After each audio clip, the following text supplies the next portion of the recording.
Hello everyone, welcome to PHOTOPLAY's YouTube channel and welcome to Tuesdays with Tina. My name is Tina Smith and today we are creating a fun Halloween card. We are using the PHOTOPLAY paper Say It With Stamps Trick or Treat die set. This is a two-piece die set. It has a large trick or treat greeting and it also has the shadow to go with it. This makes a fabulous focal point on a Halloween card. And so we'll be using that along with one of the images in the PHOTOPLAY Papers Trick or Treat stamp set. This coordinates with the Trick or Treat collection, but it's also fun for Halloween cards. In this stamp set, there is a skeleton hand. We are going to stamp this. The skeleton hand is pointing at something, and I'm going to stamp this 6 times. I'm not sure if we'll use all of them or not, but it's better to have more than having to stop and restamp. So once our skeleton hands are stamped, we're going to go ahead and die cut those out. And now we are going to create our background. We have a piece of white cardstock. We'll use that for the shadow of the trick or treat. For the trick or treat, I'm using some lime green cardstock along with some black foam. I thought we would add a little bit of dimension to our greeting. I have a little bit of die cutting to do. I will run these through my die cut machine and I will be right back. Okay, using my glue, we're going to flip around our black foam trick or treat and we are going to add some adhesive behind it. Now, I'm using black foam, but if you don't have any, what you could do is use black cardstock.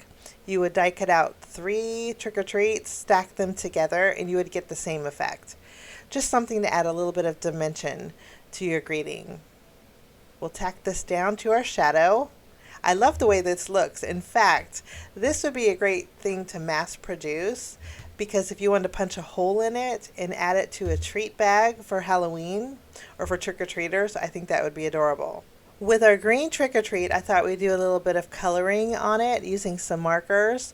I have 4 markers here. One of them is a blender pen, and what we're going to do is create a gradient coming up from the bottom of the trick and the treat to fade up into the colored cardstock. I like doing this with markers. You could also use different color inks and finger daubers if you wanted to, but markers you seem to have a little bit more control over it.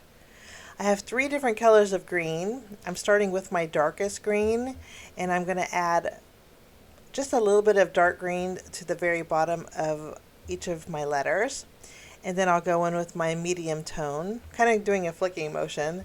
We're just blending that mid-tone color in with the dark color, kind of fading them both together. This is a great way to add a gradient to large greetings like this. And again, you have more control when you use markers. You could also use your watercolor if you wanted to, but I love the way this is looking. Now we're going to go in with our lightest green color, doing that same flicking motion, just blending all 3 colors together. And then we have a light to dark gradient on each of the colors. Now since we are blending on colored cardstock, I'm taking my blending pen, which is just colorless. It's nice clear. I'm going over that very lightest ink just so we have an even transition between them. And our trick-or-treat looks wonderful. I'm going to flip this around. We're going to add some glue behind it, and then this is going to go directly on top of our trick-or-treat black foam. I'm just going to use my tweezers and we will adhere it.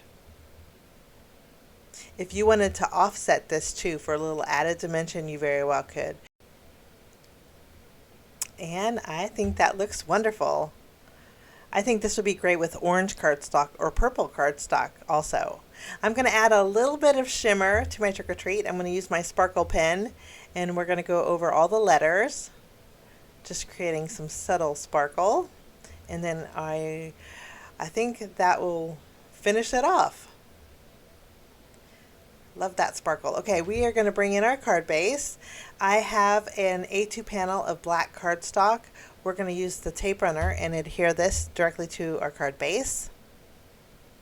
This way the inside's white and we can write a message.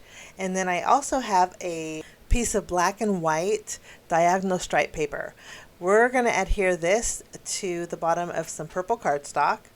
The black and white stripe measures 3/4 inches tall by 4 inches wide, and then my purple cardstock measures 4 inches wide by 5 1/4 inches tall. This is going to leave me a little bit of a border on my card base.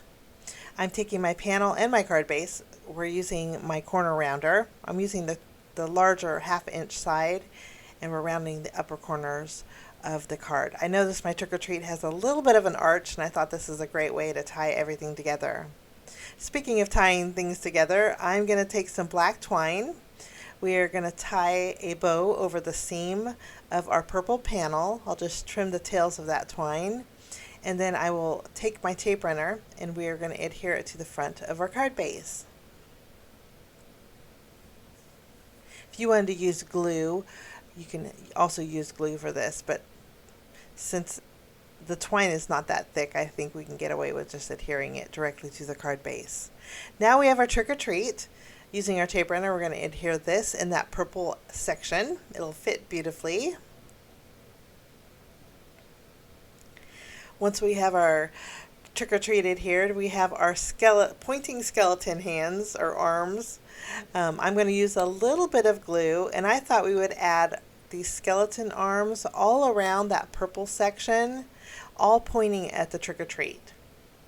I think these skeletons go really well with the diagonal stripe paper, and it gives a really playful look, and it doesn't take away from our greeting. Some of the skeleton arms are overhanging, so I need to cut some thin foam strips. We're going to put them underneath the arms so everything is nice and even, and if it's overhanging on my card base, I'm going to use my scissors and just trim away the areas that are overhanging. I'm going to just continue with all 6 of my skeleton arms, just making sure that everything is nice and even and flush. Last but not least, I know we have some sparkle on our trick or treat, but we're going to add a little bit more sparkle. I have some iridescent stars. I think stars and Halloween go good together. We are going to go ahead and add stars all over our trick or treat. These are iridescent, so they're going to be really subtle. You can still see the color behind it. I like to place my stars and then glue them down. After we have this done, that finishes off my card today. Today we used the PHOTOPLAY paper, Say It With Stamps, Trick or Treat die set. I hope you enjoyed my project. I think it's super fun, super playful, and I think it's not too scary. Have a great day. We will see you again real soon. Bye-bye.